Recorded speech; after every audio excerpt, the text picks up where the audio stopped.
welcome to another session of SAPUI5. I am Sanju Thomas and I am an SAPUI5 developer, and I will be your mentor for this session. And in this session I will cover project structuring in SAPUI5 application. Hope you have watched my previous video that was on defining the UI using controls and views. If you haven't watched my previous video, I have given the link in the description. Please go through it so that you may continue in this session also. So, what we have covered in the previous session, we just introduced a first step into coding in SAPUI5. That is, we made a text hello world in the index.html file. Also, we have provided a button, and when we click the button, an alert pops out which says hello world.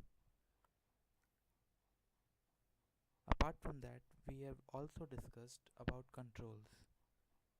There are many controls, but we have discussed the text control and the image control, in which we displayed a text hello world, and apart from that we also displayed an image using the control sap.m.image.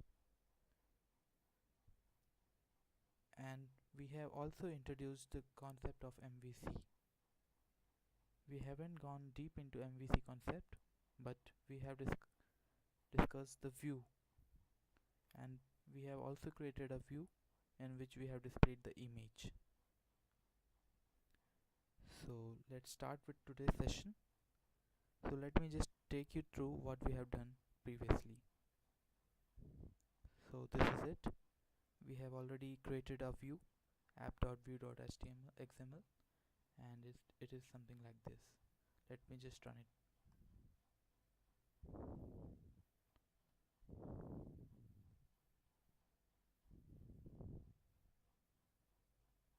It takes a little bit time, just like wait it. So this is it. So in today's session what we will cover is about the views that we have already done here, and controller, this one.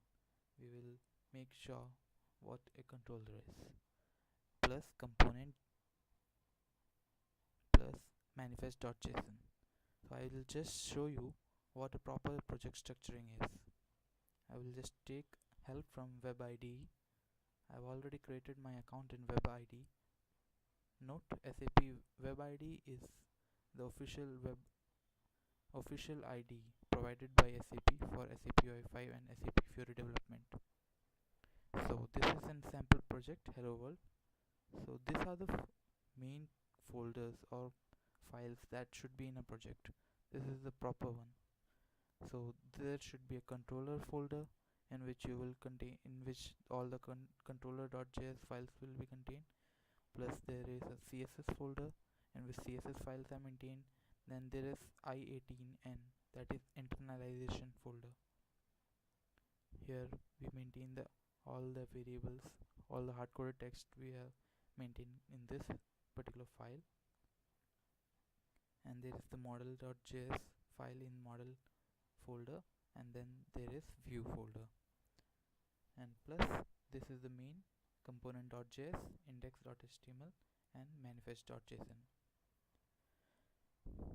So in this session we will be covering controller, then view, then component.js, and manifest.json. Index.html file we have already discussed in the previous session. Okay, now let's tell you about something about MVC. This view generally is the UI user interface of the application.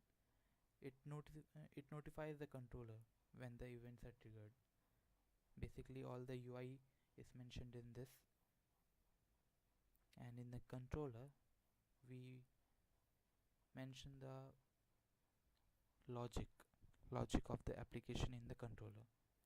If a particular action is to be taken, we mention it in the controller. Then the controller takes a particular action and update the view, either directly or indirectly. Directly when we write the particular function in the controller, and indirectly when we use a particular model. So controllers, let me just show you.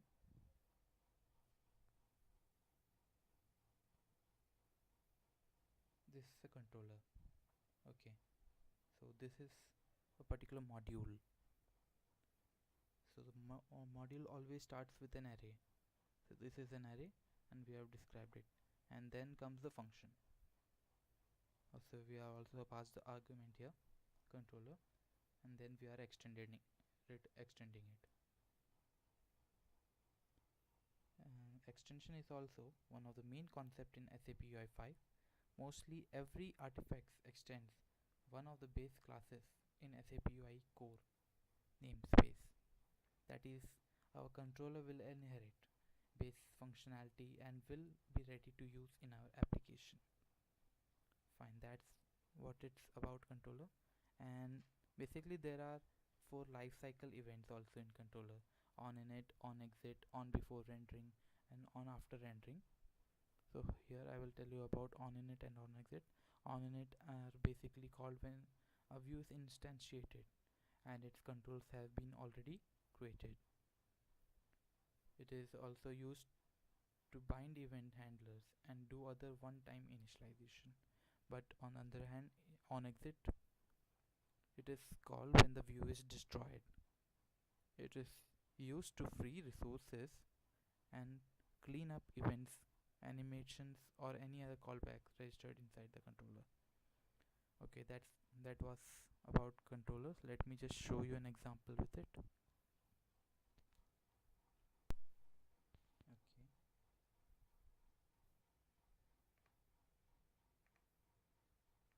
So now here I am defining a button text. I am giving it as click, and I'm defining a event, that is press. I'm giving the text as on click. Okay, fine. So now I will connect a hook to it. Basically controller shouldn't be here, so what I will do is I will take it to the controller folder here. Fine, and I will just change the URL of it. I will mention it as controller since it is now in the controller folder. Let me just open the controller. Here also I will change it controller. Fine. So now I have to create that particular function.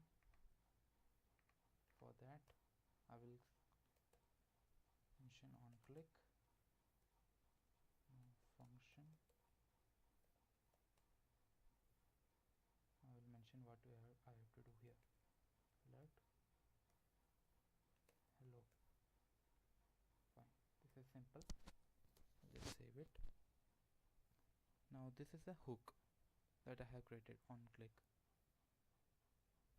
This is basically to make you understand about controllers, the use of controllers.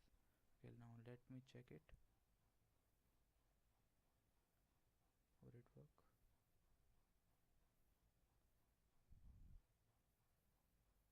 Okay, this was a different URL.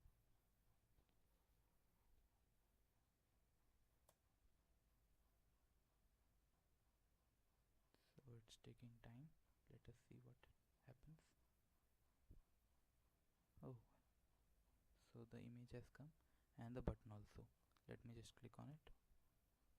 So the hello alerts pops out. So this was about controllers. Now we will look at components.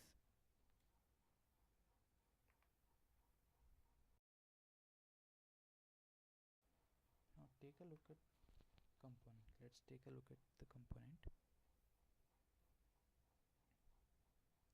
Here it is. I haven't mentioned any code in it, so it's simple to create. Just right click on web content, then create new folder, create new file, and name it as component.js. And please keep the C capital here since it is case sensitive here. So now I will take the help from web IDE. Let me just show you. So this is it, component.js. This is the predefined one. Let me just copy it. Now I'm just gonna paste it here. Fine, perfect. So this is the init function here. So this particular line, it automatically initializes the component. Here what is doing it, it's extending it. So the component file consists of two parts, that is the metadata one, and other is here the one is the metadata one, the other is the init function. So in metadata, it gives the reference to the app descriptor. I will tell you about app descriptor. It is just nothing else, this manifest.json file. And the init function, what it does, it is called when component is initialized. This is automatically done by UI5. So now let's do one thing. We have already defined the root view here in the index file. Let's now make use of component. So instead of displaying the root view directly in the index file, now component will do the display of the root view. Let's just remove this particular code. For this I will need help from web IDE. What I am doing is I'm just copying this portion here. I've copied this one. I'm going to paste it here. So this is the shell, that is the component container here. So this particular line, what it does, it automatically searches for the file component.js. This one, it automatically searches for the file component.js in the namespace. What is the namespace? SAP.myapp.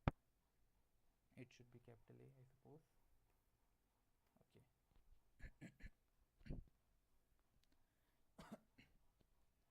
Now in the component.js, here we in the metadata section we have defined manifest.json. So let's check it out. Here I haven't mentioned any code in it. I will copy it from web ID. I'm going to copy it. So these are simple codes. It will remain same almost every time. We have to make simple adjustment here and there. This will all remain the same every time. So nobody writing the code every time, each and every time. So what is manifest.json file? So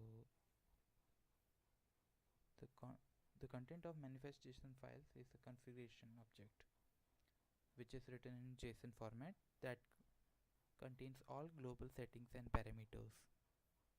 It is always written as in JSON file. See, it always contains the global settings and parameters. All the global settings are defined in here itself. It is also known as app descriptor, since all the settings and all settings of the particular app is defined here, since it is also called as app descriptor. It is read by SAPUI5 to instantiate the component.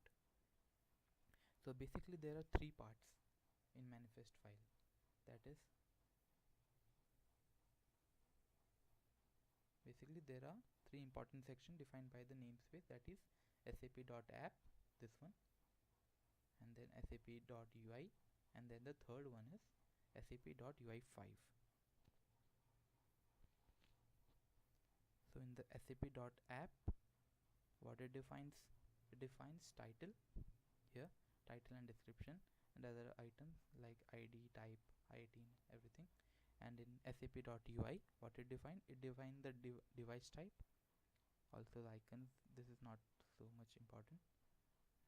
Defines the device type. It is compatible with desktop, tablet, phone, Also also it defines supported themes. Here I have mentioned two themes, SAP SGB and SAP Blue Crystal, which is the default one, Blue Crystal. And the third, that is the main one, so SAP UI5, SAP.UI5, it adds specific configuration parameters that are automatically processed by UI5. So here we have also mentioned the root view, which we have already mentioned in the index. So now we will mention it here. SCP, this is the namespace, this is directory, this is the app name, view name. So we have also mentioned the dependencies. We can also define the different dependencies. Also we can define models which automatically instantiate when the app starts, but we haven't defined any models yet, hence we are not mentioning it here. Also, one of the main things we define it here is routing. We will explain about routing in the next sessions. Okay, fine. This was about manifest.json file. Fine. Now let's try to run the app.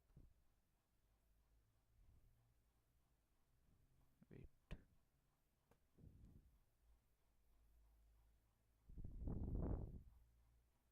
So this time, see, the shell has also appeared. That is, the container is working fine, and the image has been included in the shell. This button is also included in the shell.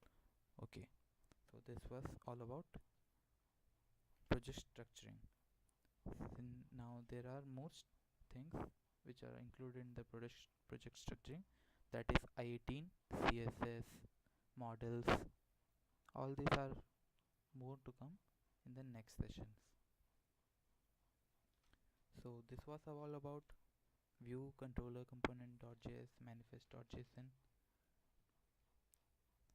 So I hope you have understood what I have covered here. So if you like the video, please do like it. Please do like the button, like, and do share the video, and please let me know your thoughts. That is most important.